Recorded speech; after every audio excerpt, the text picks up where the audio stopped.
وضو کا بیان. نیند سے جاگ کر پہلے ہاتھ دھوئیں. صبح جب پہلے آپ واش روم میں پہنچے تو ہاتھ دھوئیں. حضرت ابو ہریرہ رضی اللہ عنہ سے روایت ہے کہ رسول اللہ صلی اللہ علیہ وسلم نے فرمایا وَإِذَا اسْتَيْقَظَ أَحَدُكُم مِّن نَّوْمِهِ فَلْيَغْسِلْ يَدَهُ قَبْلَ أَن يُدْخِلَهَا فِي وَضُوئِهِ فَإِنَّ أَحَدَكُمْ لَا يَدْرِي أَيْنَ بَاتَتْ يَدُهُ. جب تم نیند سے جاگو تو اپنا ہاتھ پانی کے برتن میں نہ ڈالو جب تک کہ اس کو 3 بار نہ دھو لو، کیونکہ تم نہیں جانتے کہ اس ہاتھ نے رات کہاں گزاری ہے. مطلب یہ ہے کہ نیند سے جاگ کر ہاتھ پہنچو تک 3 بار دھو کر پھر انہیں پانی کے برتن میں ڈالنا چاہیے. ہو سکتا ہے رات کو ہاتھ بدن کے کسی حصے کو لگ کر پلید ہو گئے ہوں. اب تو خیر ٹیپ کا طریقہ ہے، لیکن اس سے پہلے لوگوں کے پاس مگ بھی نہیں ہوتے تھے اور لوٹوں کا بھی اس طرح رواج نہیں تھا. تو عموماً کیا ہوتا تھا، برتن کے اندر سے، جیسے اب بھی دیہات میں بعض اوقات برتن کے اندر سے ہاتھ ڈال کے لب سے پانی ڈال کے وضو کیا جاتا ہے. نیند سے جاگ کر 3 بار ناک جھاڑیں. اب یہ بھی سنت ہے. بعض لوگ کو دیکھا گیا وہ صرف پانی ڈال لیتے ہیں تو جھاڑتے نہیں ناک کو. سیدنا ابو ہریرہ رضی اللہ عنہ روایت کرتے ہیں کہ رسول اللہ صلی اللہ علیہ وسلم نے فرمایا جب تم نیند سے بیدار ہو پھر وضو کا ارادہ کرو تو پانی چڑھا کر 3 بار ناک جھاڑو، کیونکہ شیطان ناک کے بانسے میں رات گزارتا ہے. سونے والے کے ناک کے بانسے میں شیطان کی رات گزارنے کی اصلیت اور حقیقت اللہ ہی بہتر جانتا ہے. ہمارا فرض ایمان لانا ہے کہ واقعی شیطان رات گزارتا ہے.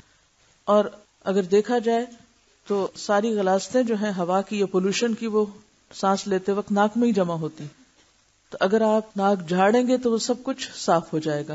اور اس کا بھی طریقہ کیا ہے کہ اگر آپ ایک جیسے دایاں پہلے جھاڑ رہے ہیں تو بائیں کے اوپر آپ انگوٹھا اگر رکھ لیں تو پورے کا پورا جو ہے وہ پہلے ایک طرف سے اور پھر دوسری طرف سے اور پھر دونوں طرف سے برابر. تو اس سے آپ دیکھیں گے کہ کان اور ناک اور یہ پورے سائنسز ہر چیز کھل جائے گی آپ کی، یعنی پیچھے تک آپ کا دماغ جو ہے وہ ایکٹیو ہو جائے گا. کیونکہ جب ہم دونوں طرف سے اکٹھا ہی جھاڑ لیتے ہیں نا تو اس سے کیا ہوتا ہے کہ وہ پوری شدت کے ساتھ نہیں صفائی ہوتی. مسنون وضو کی مکمل ترتیب. وضو کے شروع میں بسم اللہ ضرور پڑھنی چاہیے، کیونکہ رسول اللہ صلی اللہ علیہ وسلم نے صحابہ کرام سے فرمایا بسم اللہ کہتے ہوئے وضو کرو. واضح رہے کہ وضو کی ابتدا کے وقت صرف بسم اللہ کہنا چاہیے. الرحمن الرحیم کے الفاظ کا اضافہ سنت سے ثابت نہیں.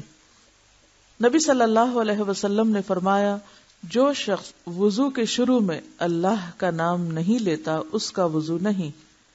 رسول اللہ صلی اللہ علیہ وسلم جوتی پہننے، کنگھی کرنے، طہارت کرنے اور غرض تمام کاموں میں دائیں طرف سے شروع کرنا پسند فرماتے. یہ عادت بھی ہمیں ڈالنی ہے. کیا؟ ہر کام دائیں جانب سے. پھر دونوں ہاتھ پہنچوں تک 3 بار دھوئیں. ہاتھوں کو دھوتے وقت ہاتھوں کی انگلیوں کے درمیان خلال کریں، یعنی صرف اوپر سے نہیں دھوئیں بلکہ اندر کے حصوں کو بھی گیلا کریں انگلیوں میں انگلی ڈال کے. پھر ایک چلو لے کر آدھے سے کلی کریں اور آدھا ناک میں ڈالیں اور ناک کو بائیں ہاتھ سے جھاڑیں. یہ عمل 3 دفعہ کریں. پھر 3 بار منہ دھوئیں یعنی چہرہ. پھر ایک چلو لے کر اسے ٹھوڑی کے نیچے داخل کر کے داڑھی کا خلال کریں. پھر دایاں ہاتھ کوہنی تک 3 بار دھوئیں. پھر بایاں ہاتھ کوہنی تک 3 بار دھوئیں. ایلبو کو کہتے ہیں کونی، اور یہ جو ہڈی ہے یہ شامل ہونی چاہیے اس میں. پھر سر کا مسح کریں. دونوں ہاتھ سر کے اگلے حصے سے شروع کر کے گدی تک پیچھے لے جائیں، یعنی جہاں تک بالوں کی جڑیں ہیں. پھر پیچھے سے آگے اسی جگہ لے آئیں جہاں سے مسح شروع کیا تھا. یعنی جیسے خواتین کے بال لمبے ہوتے ہیں یا ان کے الجھنے کا ڈر ہوتا ہے تو آپ اس کو اس طرح کر کے بھی آہستہ آہستہ لا سکتے ہیں. ضروری نہیں کہ پورے بال پیچھے سے آگے الٹائیں. آپ نے سر کا 1 دفعہ مسح کیا. سر کا مسح 3 بار نہیں 1 بار، لیکن پورے سر کا مسح. پھر کانوں کا مسح اس طرح کریں کہ شہادت کی انگلیاں دونوں کانوں کے سوراخوں سے گزر کر کانوں کی پشت پر انگوٹھوں کے ساتھ مسح کریں. کانوں کا مسح اس طرح کریں کہ شہادت کی انگلیاں دونوں کانوں کے سوراخوں سے گزار کر کانوں کی پشت پر انگوٹھوں کے ساتھ مسح کریں. انگوٹھے پیچھے اور شہادت کی انگلی سوراخوں کے اندر. پھر دایاں پاؤں ٹخنوں تک 3 بار دھوئیں اور بایاں پاؤں بھی ٹخنوں تک 3 بار دھوئیں.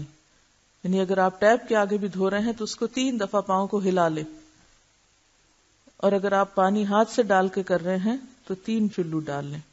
جب وضو کریں تو ہاتھ اور پاؤں کی انگلیوں کا خلال کریں، یعنی پاؤں کی انگلیوں کے اندر بھی انگلی ڈالیں، چھوٹی انگلی. مستورد بن شداد رضی اللہ عنہ روایت کرتے ہیں کہ میں نے رسول اللہ صلی اللہ علیہ وسلم کو وضو کرتے ہوئے دیکھا کہ آپ اپنے پاؤں کی انگلیوں کا خلال ہاتھ کی چھنگلی یعنی چھوٹی انگلی سے کر رہے تھے. حضرت عبداللہ بن عمر نے فرمایا کہ اگر زخم پر پٹی بندھی ہوئی ہو تو وضو کرتے وقت پٹی پر مسح کر لے اور ارد گرد کو دھو لے. یعنی مثلا بازو پر اگر پٹی بندھی ہوئی ہے تو جتنا حصہ پٹی کا ہے اس کو تو مسح کر لیں اور باقی حصے کو دھو لیں. اگر ٹیپ کے نیچے لے جانا ممکن نہ ہو تو ہاتھ سے پانی ڈال کے اس کو دھو لیا جائے. پٹی نہ بھی بندھی ہو تو بھی مسح کر لیں. ٹھیک ہے نا. اس میں آپ دیکھیے جو فرق آپ کو لگا ہوگا کہ ایک ہی چلو سے آدھے میں کلی اور آدھا ناک میں پانی ڈالنا، اتنا پانی کو بچایا گیا ہے. کلی اور ناک میں پانی ڈالنے کے لیے الگ الگ پانی لینے کا ذکر جس حدیث میں ہے اسے امام ابو داؤد، امام نووی اور حافظ ابن حجر نے ضعیف کہا ہے. امام نووی اور امام ابن قیم رحمۃ اللہ علیہ فرماتے ہیں کہ رسول اللہ صلی اللہ علیہ وسلم کے وضو کا طریقہ چلو سے آدھا پانی منہ میں اور آدھا ناک میں ڈالنا ہے، یعنی یہ افضل طریقہ ہے. اور دوسری روایت جو ہے وہ ضعیف ہے. ٹھیک ہے، یعنی ایک چلو سے آدھا کلی اور آدھا ناک میں ڈالنا جو ہے یہ حدیث زیادہ صحیح ہے، اور جو دوسری حدیث ہے جس میں الگ الگ کرنا ہے وہ ضعیف روایت ہے. ایک بات جس کا مجھے سخت خوف اور خطرہ محسوس ہو رہا ہے وہ یہ کہ آپ آج سے گھر میں مفتی بن جائیں گے اور جا کے سب کے وضو غلط قرار دیں گے. کیا ایسا ہی کریں گے؟ لیکن مجھے ڈر کیوں لگ رہا ہے آپ ایسے کریں گے؟ ہاں دیکھیے، آپ فقہ اسلامی پڑھ رہے ہیں، یہ جان رہے ہیں کہ فقہ کی اصل بنیاد قرآن اور سنت میں صحیح حدیث ہے، اور پریفرنس ہماری صحیح احادیث پر ہے، اور پھر سارے ذخیرے کو کھنگال کر جو چیزیں صحیح کے درجے پہ پوری اتر رہی ہیں ان کو اختیار کرنا ہے. اب یہ آپ تو ایک پروسیس سے گزر کر آپ ایک چیز کو لے رہے ہیں، ڈھونڈ کے سب جان کے پھر آپ کہہ رہے ہیں ہاں ٹھیک ہے میں یہ لے سکتی ہوں. لیکن جنہوں نے یہ سب جانا نہیں پڑھا نہیں ان پر آپ مسلط تو نہیں کر سکتے نا کچھ.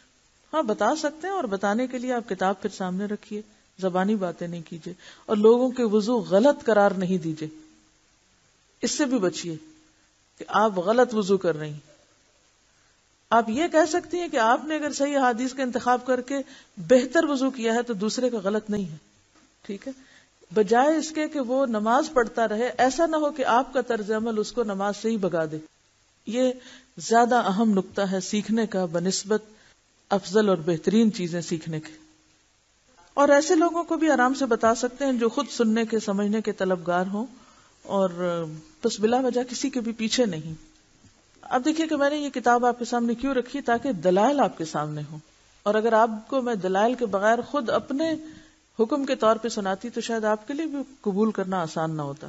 چلیے آگے چلتے ہیں. رسول اللہ صلی اللہ علیہ وسلم نے فرمایا کانوں کا تعلق سر سے ہے، یعنی سر کا مسح جو قرآن میں آتا ہے نا فَامْسَحُوا بِرُؤُوسِكُمْ، تو کان بھی سر کا حصہ ہے.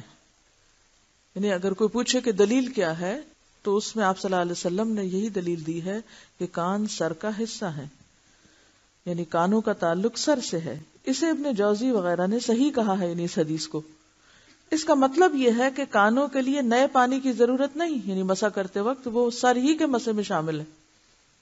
کانوں کے مسح کے لیے نئے پانی لینے والی روایت کو حافظ ابن حجر نے شاذ کہا. شاذ کیا ہوتا ہے؟ ان یوزول، انوکھی رائے جو جمہور سے ہٹ کر ہو. حافظ ابن قیم رحمت اللہ علیہ فرماتے ہیں کہ گدی کے نیچے گردن کے الگ مسح کے بارے میں قطعاً کوئی صحیح حدیث نہیں ہے. گردن کے الگ مسح کے بارے میں قطعاً کوئی صحیح حدیث نہیں ہے. گردن کے مسح کی روایت کے متعلق امام نووی فرماتے ہیں یہ حدیث بالاتفاق ضعیف ہے، بالاتفاق. ٹھیک ہے. اچھا، اب آپ جب وہ جاتے ہیں نا پیچھے تک لے جاتے ہیں تو خود ہی آپ کا ہاتھ کہاں تک پہنچ جاتا ہے؟ گردن تک پہنچ ہی جاتا ہے. اور پھر اسی کو واپس لے آتے ہیں. لیکن الگ پانی لے کے صرف اس طرح کرنا جو ہے، اس بارے میں کوئی حدیث صحیح نہیں، ضعیف ہی ہے.